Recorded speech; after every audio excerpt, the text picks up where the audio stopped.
สบายดีมื้อนี้มาพอกับมือดำอีกแล้วเนาะสิมาถ่ายในงานใส่บาตรเข้าพรรษาที่วัดป่าธรรมนิมิตรหลัก10เมืองบะเจียงแขวงจำปาสักที่สปป.ลาวเด้อ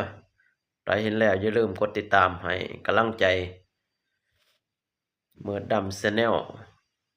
เปิดช่องใหม่เดี๋ยวเราจะไปถ่ายตัดต่อตอนถ่ายเลยเนาะตอนเขาใส่บาตรเลยกล้องก็บ่ร่อยปานใดบ่แจ้งปานใดนี่ก็บ่ม่วนเจ็บตาบ่ได้สบายบ่ได้สบายว่าพ่อไปเล่พ่อยาหน้าไปเล่พ่อกับเวลาของใจการนั่นพ่อผู้ว่าของพ่อออกเรียนไส้เป็นออกนี้บุญดับความสู้มีความสุขมีความกระเดิดเกิดบางห้างซองแปลงเดียนไส้ต่างช่างบนว่าซอมได้หมดทุกอย่างซอมบ่ได้ในหัวใจเซ่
สำหรับคลิปนี้ก็ขอจบลงเพียงเท่านี้เนาะ